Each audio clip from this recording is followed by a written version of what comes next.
Alright, hello guys, welcome to today's lecture about endgames, in the endgame. So for today I prepared some interesting endgames that I've seen lately. One endgame that I've seen actually a few days ago, and one from my own game, which I'm not sure whether we will have enough time to cover both. Hopefully we will. So let's just not waste time and just get into discussing those positions. It will be in general about complex endgames with many pieces, and you know what can happen there theoretically. So in normal games. So the first game I want to talk about is Nepomniachtchi versus Maxime Vachier-Lagrave from Chessable Masters. Not from today, but 2 days before, 2 days ago. So in this position, it was this position, and if we look at it initially, basically positions are around equal, right? Like there is no any reason for why white or black would be better. Black has pair of bishops, true, but white has better pawn structure. Pawns d5 and d4 are pretty weak. Also, pawn b5 could be a weakness.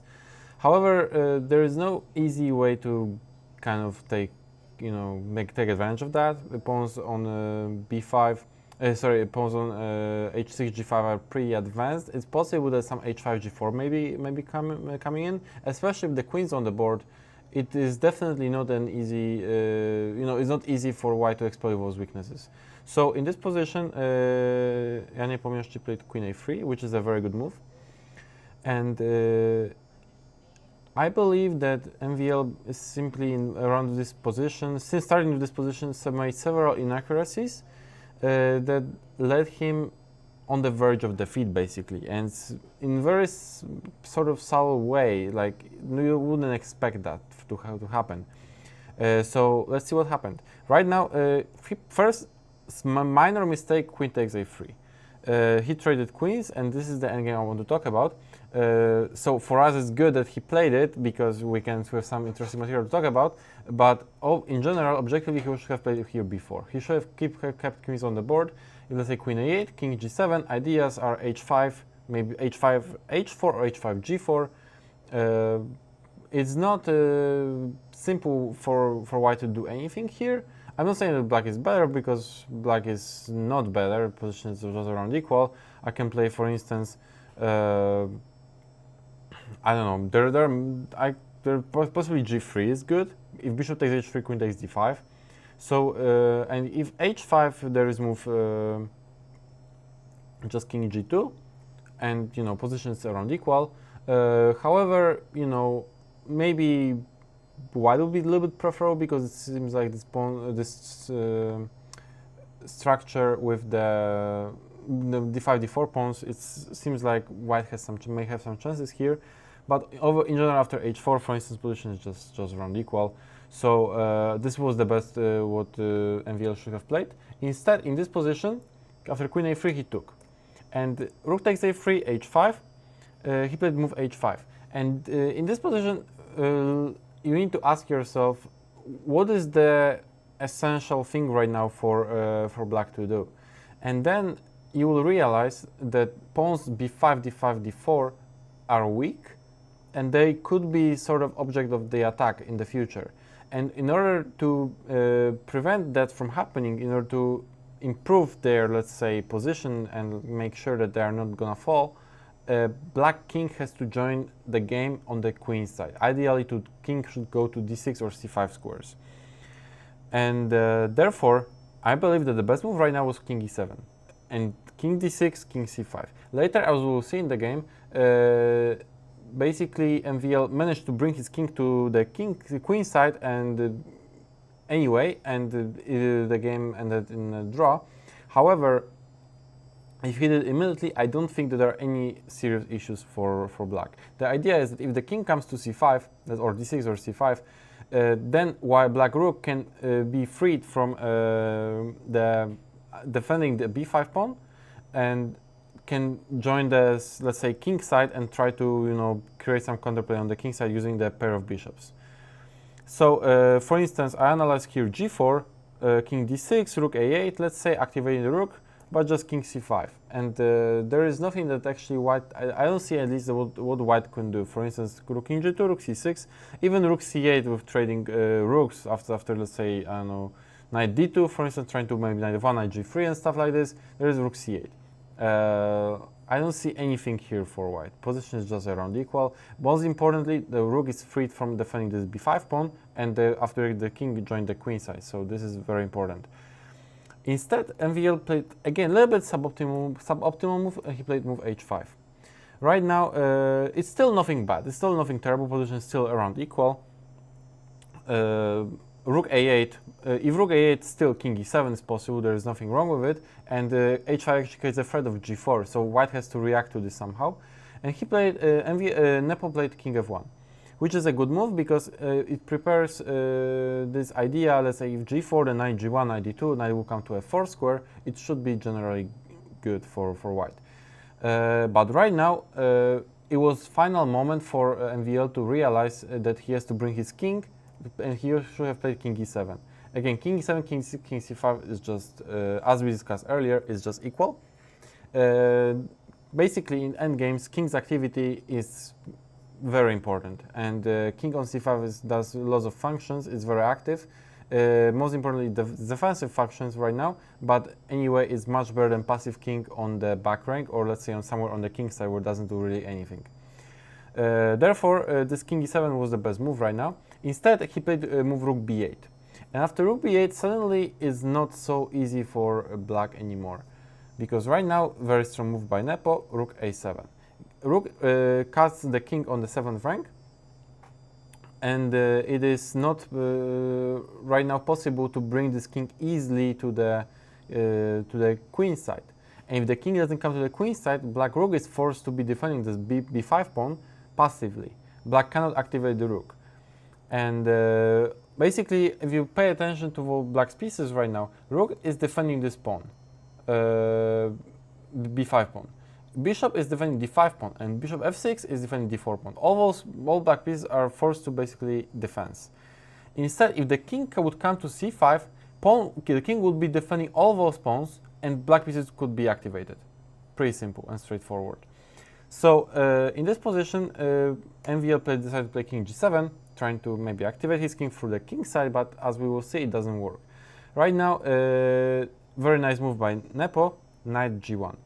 Willingly going away from this f3 square, but improving it, let's say, maybe to e2 at some point. And most importantly, the knight doesn't go under, let's say, anytime under g4 tempies. So very nice idea, trying to improve it, maybe to the king side, maybe to the queen side, maybe through c1, a2 to b4. Sometimes could be some ideas like this, put some pressure on the d5 pawn. Basically, just put some arrows, knight d2, knight c1, knight d2, knight b4 could be an idea. Also, could be an idea to provoke weakening of f4 square by forcing, let's say, at some point g4, and then knight can also go to f4. It could be possible as an idea. In general, knight g1 is the way to go here for white. And bishop e5 happened. They repeated like once the position. And but in general, in this position, again, you need to ask yourself what to do here with black. Because if you just stay in place, white will slowly improve the position, and it is black who is definitely under pressure because of the bad pawn structure and worse, less active pieces. So in this position, it was, again, very important to bring this king to the queen side. Of course, it's not as great already as it could have been done before, because this king is already on g7, white already made some moves, white made some progress, but this king on the queen side simply belongs. So the path to do it was to play bishop d8 right now. Bishop d8, and the idea is to play bishop b6, kick this rook out of the 7th rank, and then bring this king for f6 to e7 or f8 to e7 and to d6, ideally to c5. So for instance, g3 analyzed, bishop b6, kicking out the rook, rook a6, king f6, king g2, king e7. King is already much better placed on e7 than it was on g7, right? So if knight f3, it is possible to play g4, knight g1, and king d6. Knight h4 in order to fix the pawn structure. King c5, knight e2, bishop c8, rook a1, and bishop c7. It's one of the example lines. There were, of course, alternatives for both sides. However, I think this is a pretty good example of what should have been already now the best defense by black, and the best, let's say, attempt to play for a win with white. We would have gotten to this position, and as we will compare in a moment, this is much better version of what happened in the game, because king of c5 is actually covering the entire queen side. All those weaknesses, b5, d5, d4, are covered. They are not being attacked right now by, I mean, they are attacked only once by knight and pawn d4 by once by knight on e2, and pawn d5 by bishop on b3, but king of c5 covers literally all of them. And right now, if black bishop can come to e6, it will cover also d5. There is no really easy path for white to create any kind of danger for black. I didn't analyze it further because it's kind of I want to focus also on the game. But here I would assume that the best path for white to try to get something is to bring the king to the center and then play move c3. And then try to play something like this. Of course, it is very close to equality. Still, however, I prefer white. Anyway, this was the path to go for black. So in this position, MVL played bishop e5, probably not understanding or realizing the danger that actually exists in this position. Bishop e5 happened. Rook a6, and this is a good move because maybe MVL wanted to play king f6, try to bring this king through the c6 rank somewhere there. But after rook a6, king f6 is met by bishop takes d5, obviously, just to show it quickly. This would be the big problem. So he can't do it anymore. The question what to do next. Right now, trying to bring this bishop through c7 to b6 doesn't work because after bishop c7, knight f3, both pawns are under attack, and white wins one of them. So this is bad for black. King f6 doesn't work as we discussed, and MVL played right now g4, and this is another mistake that he did, because right now after h4, this position is similar to what we discussed earlier with this pawn on h5. This move h4 basically fixes the pawn on h5, which is right now potential weakness, and it's not easy to get rid of this weakness. Instead, in this position, MVL should have played h4, and this is, I believe, the best defense by black.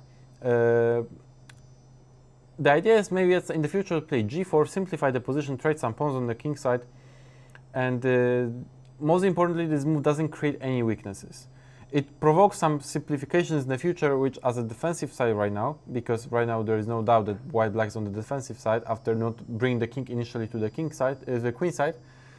So black needs to be sort of careful not to get really really unpleasant position, and h4 was the way to go, because the thing right now is g4 could be an idea, and let's say after knight f3, bishop f6, nothing wrong with it. Again, the idea could be at some point to play g4. Of course, it's not possible yet, but let's say if I can, let's say, for instance, I analyze king g1, maybe rook b7, sort of a little bit waiting for now, but also already g4 right now could be interesting.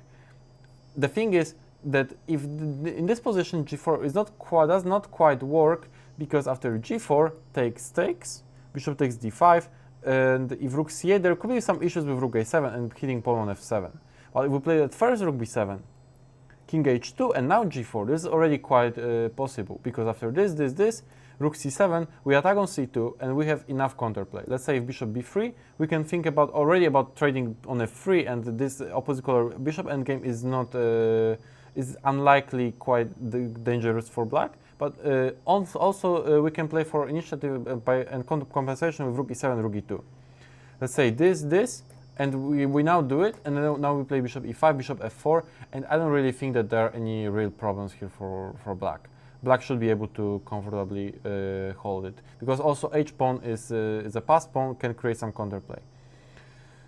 So I don't think that there are any real problems for black. It was still, however, white position slightly better, however, black should in the end hold it. This was the best defense, h4. However, you know, already we have to give the pawn, it means that something went wrong on the way. And g4 is another mistake by MVL. After h4, right now pawn on h5 is fixed, and this knight has potential to go to f4 and attack this h5 pawn. In the game happened right now bishop c8. Of course, bishop 7 is still not good, trying to play bishop b6 and bring the king, because already there is a 4 square. So after knight d2, bishop b6, knight f4, and this is already very bad for black, because pawn d5 is hanging, pawn h5 is hanging, simply lost. So bishop c8 played MVL, rook a7, bishop e6, trying to wait in place, not seeing what to do next. Knight d2, king f6, and now g3. And this position suddenly is extremely dangerous for black. I think that with best play, it's possibly winning for white already. I'm making this claim very kind of carefully and cautiously, because I don't want to just claim that it's winning, but I would say that with best play, white should win it.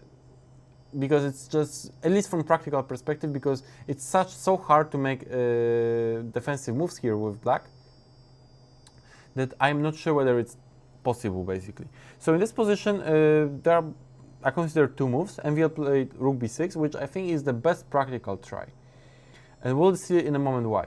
I just want to show quickly, basically it's active defense. Rook b6, however, you know, may not seem that it's active defense, seemingly black has no active defense. Indeed, this is an active defense. And we'll see why in a moment. The thing is that if black tries passive defense, king g7, the white has very simple plan to follow, and black cannot prevent that, and it's simply game over. So right now, if bishop a2, rook c8, and pawn on c2 is hanging, we have to come back bishop b3. It is not what we want. Therefore, we play at first king e1. King e1, let's say black waits, king f6. Now bishop a2 makes perfect sense, because rook c8 is made by king d2. After, let's say, king g7, rook a6, maybe preventing king f6 in the future, king h7, let's say black waits. And right now, white plays b4. And again, with b4, we are fixing b5 pawn as a weakness. King g7, bishop b3, king h7, king f1. Right now, king has done his job. It doesn't go to d2. It was going to d2 only temporarily to prevent rook c8, rook c2. Right now, king comes back. King f1, king g7, and right now it's time to go knight f4. Knight f4, pawn takes, and let's say if the king goes there to f5, we just go king g3. And in this position, it's simply winning for white. Black has lots of weaknesses. Pawn b5 is a fixed weakness. Pawn on d5 is a weakness as well. Pawn on h5 is also a potential weakness that is, you know, object of white's attack. And the most important thing, it's sort of a Zugzwang also for black right now, because if the rook goes to b7, white rook goes to a8, and there is possible rook h8 or rook g8 and trying to attack for the pawn on h5. Also, there is rook d6 idea. So if rook d8, there is rook b6 possible. Simply, black's position is just collapsing. And why do we need it before to put, let's say, bishop a2 and then b4? Because if we do it immediately, if we play knight f4 immediately, in this position, let's say, after king g7, we rush with knight f4. That's why it's so important in endgames, this rule, do not hurry. Because in this position, let's say, I don't want to cause confusion right now, so, yeah, the king f6, let's say, sorry, not king f6, rook b6, for instance, king g2, king g6, king g3, suddenly black can play rook c6, and this rook goes to c5 square, and it's not easy to kick this rook out. And suddenly, however weird its position seems, I didn't find a clear path for white to improve. The rook on c5 holds both weaknesses, b5 and d5, and whenever this rook comes from the back rank through rook b8, f6, let's say rook e8, king bishop f7, for instance, and again, I don't see really a follow-up to what white is doing. There could be some ideas, obviously, but to be honest, I don't see anything special. So that's why it's important to play b4 here at first. After king g7, try to bring this pawn to b4 as the main line goes. And then bishop b3 because we take the c5 square from the rook, and then all of those ideas work for white. But rook b6 is a very interesting defensive idea, and here I would continue. Personally, my suggestion would be here to just continue king e1, king d2, play bishop a2, b4, and so on, the line we just discussed. Let's say this, king d2. Important to play king d2, not king d1, because after king d1 it's not so simple because of rook c7. And after rook a8, there could be king e7. And the idea is that if sorry, not in here, not rook a8, rook a6, and if king e7, rook b6, trying to attack b5 pawn, suddenly black has lots of counterplay with rook a7. Idea is rook a1, if bishop rook takes b5, rook a1 check, king d2, and rook f1. If knight c1, our knight is very passive. There could be either bishop g7, bishop h6, which is definitely in black's favor.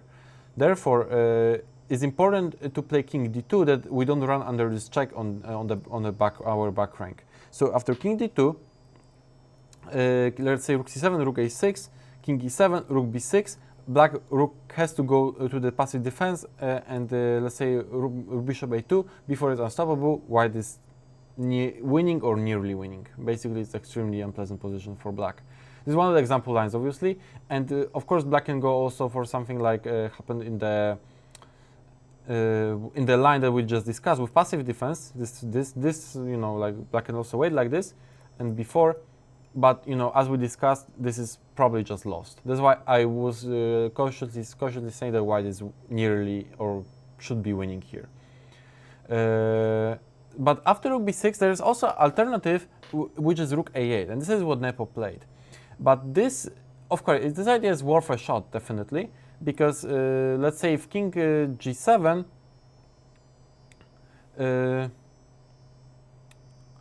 right now after king g7, there is move, for instance, both king e1 and king. I mean, first of all, white can go for the same thing. So this is basically just winning. Like if let's say idea king e1, king d2, and so on. This is before white can go for the same thing. But the idea of MVO was to play rook b8, and like okay, if you go rook a7, it seems like we are just repeating position and it's just you know draw. However, if you go rook a6, suddenly my king is just joining to the king side. This is what happened in the game. Finally, MVL managed to get his king back to the queen side, and it's not easy anymore. But therefore, I would definitely suggest playing rook a7 and transferring to the position which we discussed earlier. However, after rook b8, this is extremely instructive right now, because engines claim suddenly both neural network, LC0 and stuff like that, and Stockfish, normal engines, that right now rook takes b8 wins. Engines claim that. And I was curious about it. Like, is it really winning? Takes, right? Okay, white takes the pawn, right? And it seems like, you know, what could be wrong with it? It seems like it's just winning. And engines claim that this is winning as well. So the question is, what after bishop e5? And at first I was thinking that, you know, okay, engines cannot be wrong, right? Like because the evaluation was +2 or something, so it's quite a lot.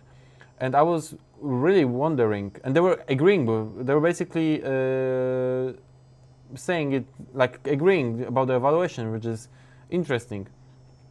Because, you know, usually if one confirms another, it should be really winning. So I was curious, is it really winning? So here white has two moves, knight takes b5 or c3. Let's first see what happens after c3, because LC0 claims that this is just crushing. There's a +2 and game over. And this is actually a draw. And this is concept of fortress, which even LC0 sometimes fails to understand. Bishop takes d4, c takes d4, and now king e7. And this is just fortress. Basically, black plays f5, king f6, draw. There is no, of course, white king comes to f4. This is just draw. There is no any breakthrough. Everything is just blocked. There is no breakthrough. There is extra pawn, true, but this pawn doesn't matter. Let's say king e2, f5, king e3, king f6, king f4, and just wait. Bishop f7, bishop f7, bishop e6, draw. There is no breakthrough. I tried, you know, play a few moves here, but like without any particular success. It's just a draw, in my opinion. I didn't see any breakthrough. So after c3 and also another line, let's say in this position, if the king goes through d2 to the queen side, king just comes to c6 and black just stays. Bishop d7, bishop e6, bishop d7, bishop e6. Again, no breakthrough. Simply no breakthrough. Black can just wait like this. Even king comes to b8, so what? Bishop d7, king doesn't go anywhere further. Everything is covered, and it's a fortress. It's a draw. So c3, even though it's claimed by Angel and it wins, it actually leads to a draw. Comparers sometimes don't understand the concept of fortress. So knight takes b5. I came to the conclusion it has to be tried. But bishop takes b2. This simplifies the position again. And right now, pair of bishops. I was thinking whether here in this position, pair of bishops can actually give some hopes for a draw. And in my opinion, it not only gives hopes for a draw, but nearly guarantees a draw. And this is maybe a bold claim to make, but I truly believe that. So let's have a king e2 analyze and bishop d7, very important move. And I believe that for this should be a draw because let's say after knight c7, d4, knight d5, this was all the best moves by engines, and everything else was just almost nothing, almost no advantage. King e5, right now only move. If king g7, knight d4 simply wins, so we need to play actively. King e5, and right now the best move was knight to b6, trying to hit this bishop. Trying to hit this bishop on d7 and pawn on f7, and also knight c4. So like multi-purpose move. I thought this should be somehow winning.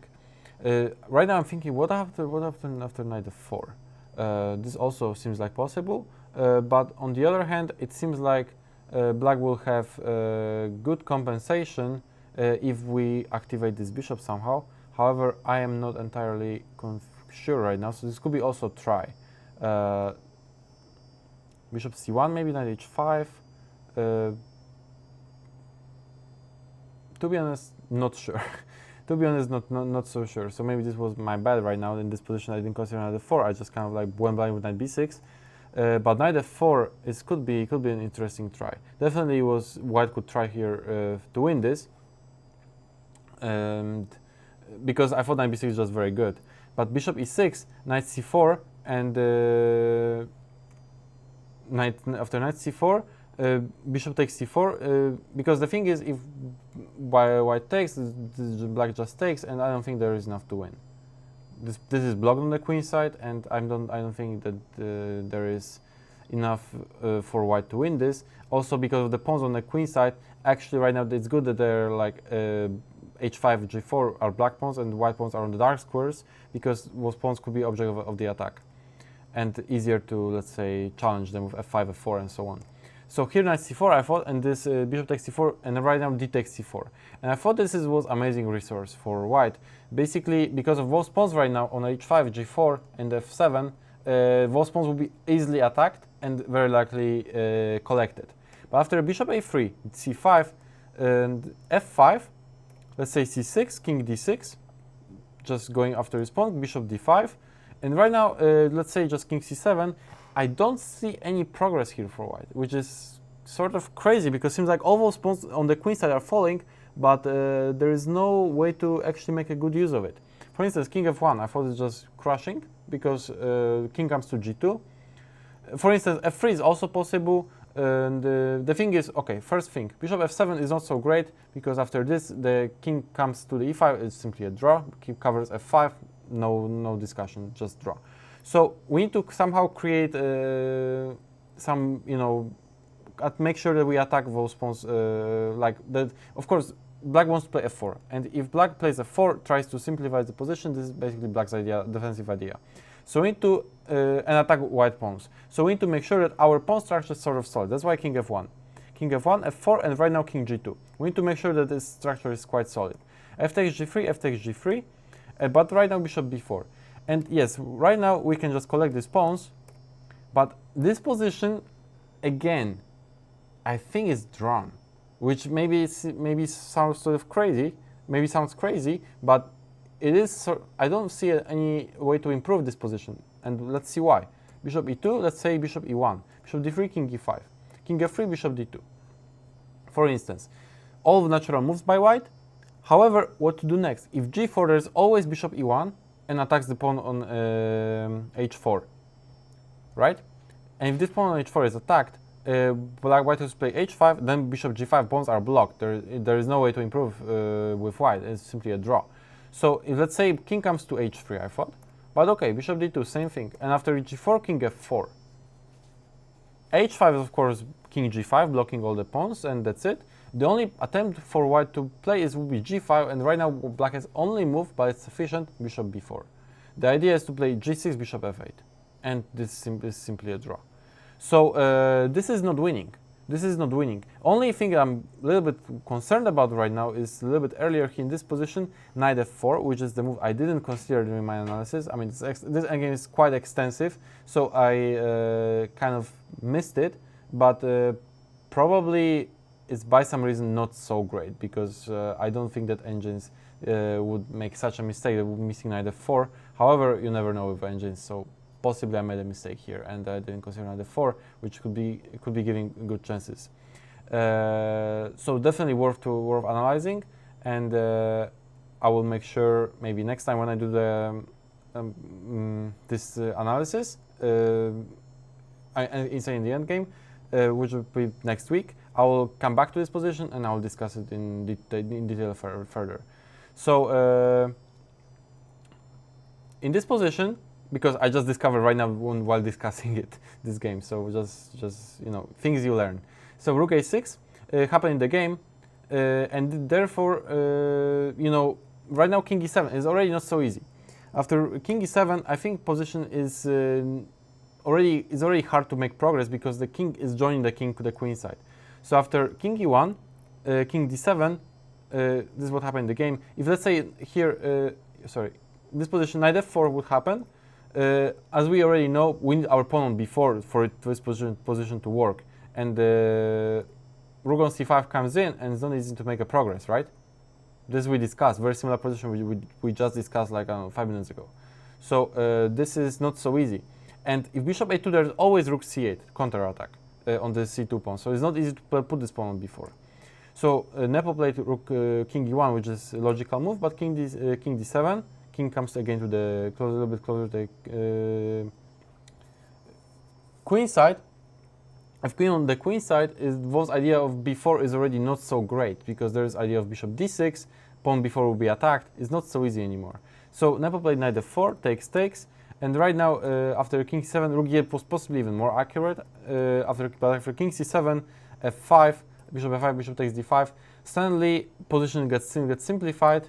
Rook e8, king d2, bishop e6, and I think this is already not enough to win this position with white. Most importantly, there was trade d5 pawn for the g3 pawn, and or f4 pawn, but basically this exchange, this trade simply favors black. Right now, black also has pawn majority on the king side. It's possible to create a passed pawn, so there is definitely some counterplay for black. And the game happened. In the game happened, bishop takes e6. I checked alternatives, they don't give anything. For instance, I'll just show one of them, bishop g2, just g3 is a very nice move. After takes, bishop g4 with a rook e2 idea, bishop f1, right now f5, very strong move, and the idea is simply rook e3. And black has, I believe, enough compensation here to make a draw. Even though it's temporarily pawned down, with rook e3 coming there, I think black has enough compensation here. So in the game happened here, bishop takes e6, but after takes, the game simply ended in a draw. Didn't happen much, just repetition, and the game ended in a draw. So it was a very interesting endgame, but the most important thing is that in such endgames, you have to basically play slowly. You can't rush things, and you need to always watch out for opponent's counterplay.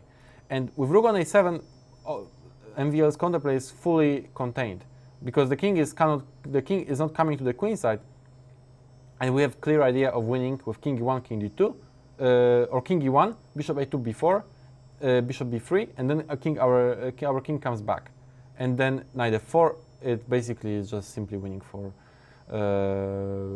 white, as we discussed. So this will be it for this game. and we'll discuss next one. Hopefully we can finish it in time. It's also quite extensive, so I'll probably will have to go quite quickly through it, but anyway, I think hold on a second, we should be able to finish it. So this is my game against Krzysztof Bulski, my friend from Poland, in 2013. And I want to start actually with this position. Oh wait, was it show like this? Okay.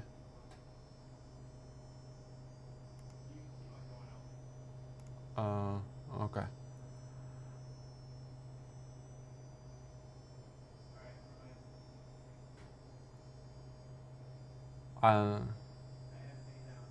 Okay. Okay, so basically this endgame, just kind of like, yeah, this is the position I want to talk about. And in this position, basically, white has small edge, but it's basically not enough in general to actually do anything. Positions around equal, obviously. Why black would be worse? Like, you know, everything is like queens are traded. You know, there are no any significant weaknesses. The rooks will be likely, at least one of them will be likely traded on the d file. No any really reasons to worry here for black. However, I decided to play on and I played a4, king f8. All those moves are pretty natural. b3, rook d7 is all good, bringing the king a little bit closer. Rook d8, a takes b5, rook takes d1, and right now, pretty important move, knight takes d1. Knight takes d1 is important because the knight is headed to d3 square. And on d3 is the ideal square for this knight, and beware it's, I suppose, both queenside play and play, let's say, in the center through f4. So in the game happened a takes b5, c takes b5 was also possible, but a takes b5 is also okay. Knight f2, knight c7, knight d3, bishop f7, f4. Finally, I decided to play f4 in order to create some play in the center. E takes f4, knight takes f4, rook e8, bishop d3, and right now position is still equal. And in my opinion, the easiest path to equality was right now to go for simplifications actively, very dynamically by playing c5. And with the next c4, and I don't see any problems here for black. And possibly the game will have just a draw. I don't see any, like, probably just c5 is just a draw. So the idea is that, let's say, if king c3 or something, then c4, and we just trade everything, and you know, just equal. Also, I have to be quite careful in order not to lose a kind of piece in this line. So probably after c5, we play knight d5, and or maybe take on f6, then knight d5, try to trade the e5, e4 pawn for let's say this. Try to trade this pawn, e4 pawn for b5 pawn. For instance, takes. We'll have played this position, but it's just roughly equal position. So, but he played knight d6, which is also okay. Knight takes d6, rook takes d6, king c3. And right now, Krzysztof made a mistake. He played rook e5. And I believe that after rook e5, I have certain chances to win. The correct move was again to play c5. It was basically essential to play this move, because if he doesn't do it, after rook e5 b4, this is what happened in the game, and I think this is already better for white, because pawns on c6 and b5 are fixed, and I have a little bit more space, and potentially pawn c6 could be a weakness. Also, pawn f6 could be potentially a weakness. So there are certain ideas here for white, and objectively position should be somehow defendable, but at least I have some practical chances. So in this position, the simplest was c5 again. With c5, let's say g takes f6, rook e1 or something. Let's say b4, king d2, bishop g6, king e3, king e7, let's say, one example line, rook e5. Right now, everything is nicely protected. Pawn c5 is not a weakness. Actually, pawn on c2, you know, could be considered as sort of not really a weakness, but like it's on light square, so in the very distant, improbable still, but future, pawn c2 could be object of the attack by the light square black bishop. So rook a1, let's say, I don't see, objectively it's just equal position, I don't see any improvement here for white, position just, you know, around equal. It's clearly better than what happened in the game, because as we get to this structure, right now h6, for instance some traits, king d4, king e7, as you see, those pawns are on light squares. So potentially there could be attacked by my bishop. Potentially, of course. But the thing is, it's not easy to make a progress here with white, because this rook is very active on e5, and always there is a problem with rook h5 and hitting this pawn. So I cannot activate my rook to, let's say, a8, let's say quickly, after I cannot do this, because after rook h5, I already have to come back. Therefore, I have to defend this pawn.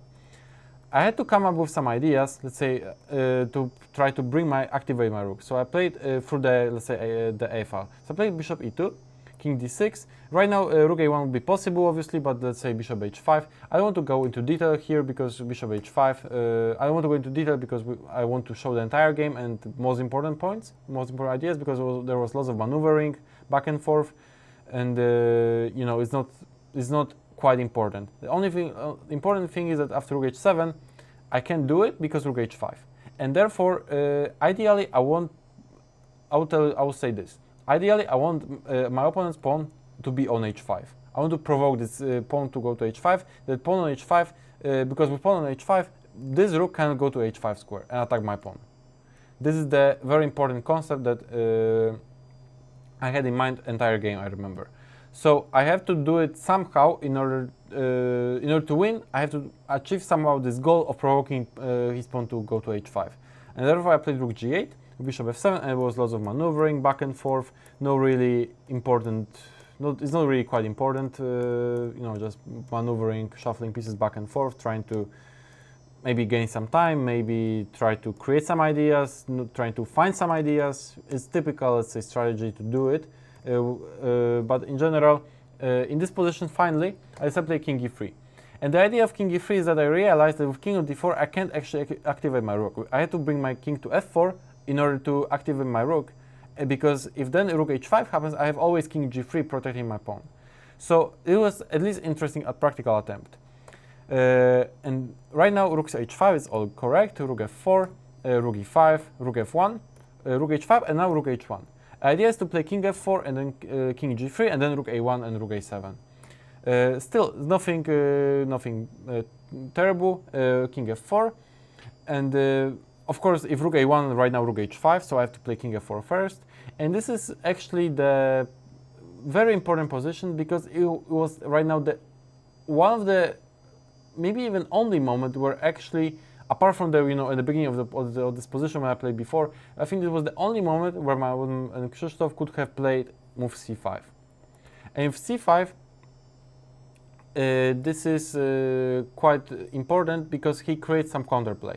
And it's not right now simple for me to make any progress. For instance, after c3, trying to make sure that pawn on b5 is a weakness, we trade and bishop c4, for instance.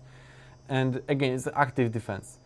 If bishop c2, if we don't trade bishops, rook e6. Rook is getting activated. Rook a6 or rook d6, coming to second rank, maybe to d4, trying to, I don't know, ideally maybe to a6 to a2, and attack b4 pawn, maybe just activate, you know, just activity, go for counterplay. Rook d6, king e6, let's say rook a8, king e5, h5, I was thinking maybe rook h8 to rook h6, but right now just rook a6. Rook h6, rook a3, of course, is an example line, but basically this is what black should aim for when defending such position. Go look for maximum activity of own pieces. And look, right now black sacrifices a pawn, but pieces are extremely active, and basically it should be a draw. And for instance, here I finish my analysis because I don't see actually how to improve the position further on. So this will be a draw, for instance, like this. If bishop c4, or at least best defense. If bishop c4, I take this pawn, and rook c1. Similarly, I'm winning a pawn, right? But how to make progress in this position? I don't see a way to make a progress here. For instance, king g3, just rook e5, rook just stays in place. If whenever king comes a little bit closer to the queen side, rook h5. King goes back, rook e5 or rook b5. I don't see any progress here possible. Rook c4 has to go back right now. I don't see anything here. I think it's just a draw. So c5 was the last moment, and probably only moment, where he could have done that. Because after bishop g6, probably he didn't realize that, the danger that exists in this position. And with my king on f4, because right after rook, let's say g1, again maneuvering, rook a1. Finally, my rook comes to the queen side and can actually join the kind of like provoke some weaknesses. So after rook a1, king e6, I played this, rook a7, right now rook h5, and of course I have, let's say, this first, and now king g4. My king is actually covering this h4 pawn, and it's not easy to actually play with this position right now anymore. Rook g8 could be some threat already, so he had to come back. I played rook h7, and suddenly I'm forcing him to play h5. This is exactly what I wanted. This is my entire plan when I play king e3, king f4, exactly to provoke h5 in order to make this pawn to be there. Right now, rook h5 is not a concern anymore and attack this pawn. So my rook can stay active. I can maybe bring my king to d4. And I can also maybe attack f6 pawn somehow. Suddenly there are weaknesses for black that it's not easy to defend. It's definitely a huge achievement for me right now. So in this position, he played king e6. One of the possible approaches to defend this position would be c5 and c4. Try to block everything, but I don't think that, for just example line, I don't think that black has enough defensive resources. If I can bring my bishop to f5, it should be just winning. However, if he plays king e6, this is all correct. Here I could have played c3 immediately, and this is what I didn't do. I played c3, and the idea is bishop c2, bishop b3. Suddenly, bishop joins the game from this diagonal, from this angle, and rook h6 also is a big threat. Sometimes I can consider going for also rook endgames. However, of course, I would rather keep as many pieces as possible on the board, because to keep the position quite complex for my opponent, to make decision making very difficult, at least from practical point of view. So king d6, rook g7, for instance, this, and again, let's say some analysis goes on. Bishop c6, bishop f3, bishop d7, rook a6, king e7, let's say this, and finally let's say c4. If in this position is a little bit better to achieve that, because bishop is already on this diagonal and can protect, let's say, bishop going to h3. Oh, sorry, not bishop h5, obviously. However, let's say if I anyway can bring this bishop somehow, let's say king goes here, sorry, not this, rook a7 first, bishop g2, and put some pressure like this. Suddenly, sometimes bishop f3 could be even winning.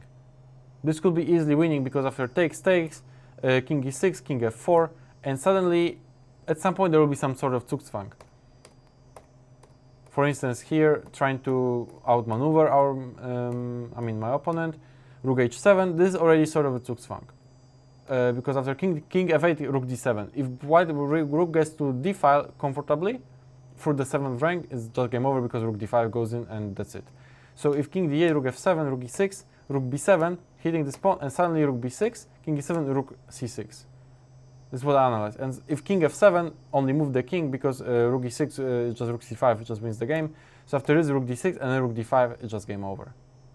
Of course, yeah, pretty much it's just game over. So this is very difficult position for black.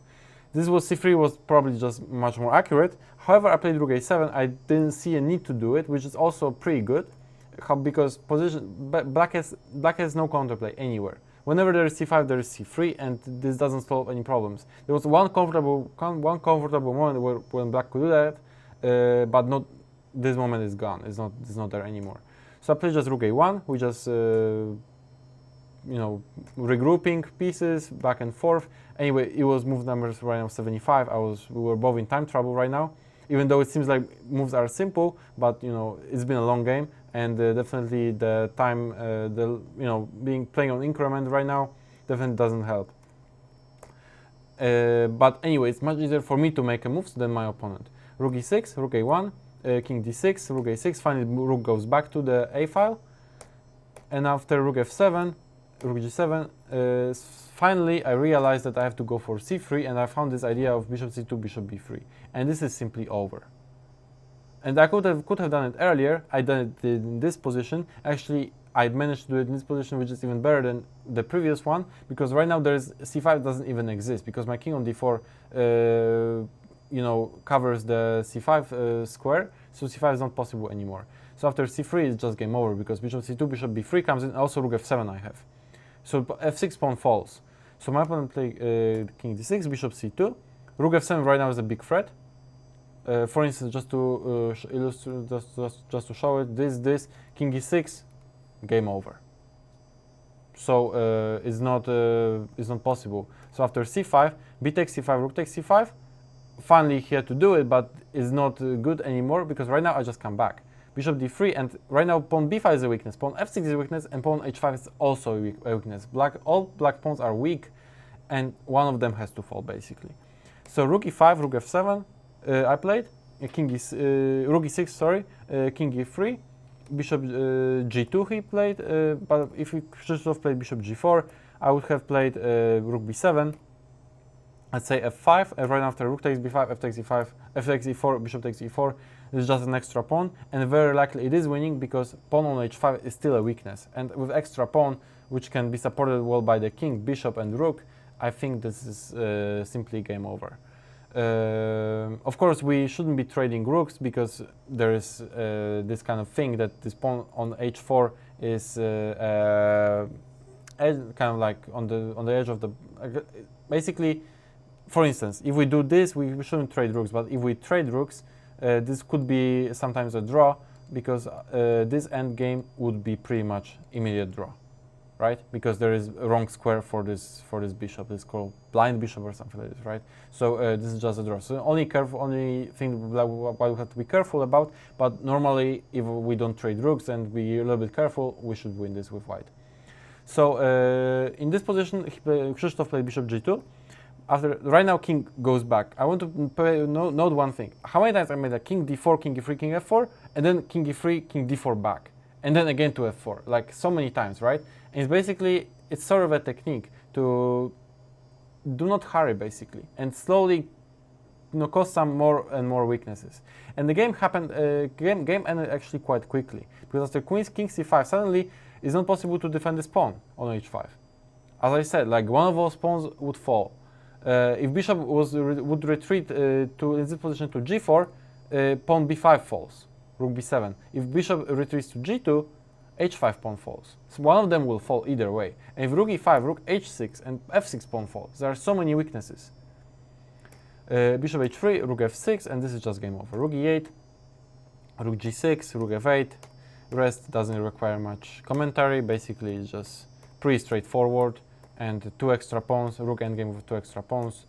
Here Krzysztof resigned, and this is move 100. Since basically this endgame was 80 moves, I maybe went through this game quite quickly, but I just the first one was also very interesting. There were lots of interesting moments, and I want to cover both of them. So in this position I went quite quickly, but anyway I think I managed to point out all the important things that I wanted to. And just if I want to do a small recap of what happened, for actually three things. First thing, do not hurry. This is the rule in such endgames that's basically extremely important and valuable, because this position, this structure, is move number 35, and we played in this pawn structure with pawn. Considering pawn on h5 as well, changed in move number pretty much around move 80, 90. Actually, move 90 I took this pawn. So basically it took me 55 moves to actually win a pawn here. 55 moves. Okay, c5, he played c5, which is basically maybe a little bit less, but let's say 40-50 moves in order to, let's say, make some changes in the position from this position. So that's the thing. Do not hurry. Second thing, weaknesses. Try to create weaknesses. on try to both from both ends, from queen side, king side, and you know maybe something you know eventually will work. And third thing, control opponent's counterplay, and this rook h5 is right now only counterplay. But after I managed to somehow bring my rook to king to f4, and then my rook to h7, he was forced to play h5, right? So this is another thing: control opponent's counterplay and come up with your own ideas. So this is, I think, all for this class. I think this was, I mean, I know this was lots of material, and maybe I went over, especially the last game, quite quickly. But anyway, I think it's really worth it because it just, I think, such complex endgames are happen quite often, and it's important to know how to play them.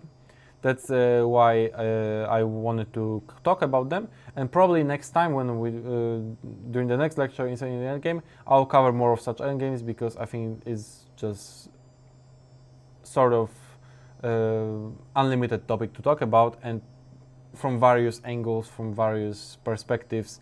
Like the first one was with different structure, and Nepomniachtchi MVL was different structure. This one was also different pawn structure, different pieces, and it's sort of unlimited topic to talk about. So I think, and also I think it's very interesting. So probably we're gonna talk about this the next time as well. So thank you for today. I hope it was interesting and instructive, and see you next time.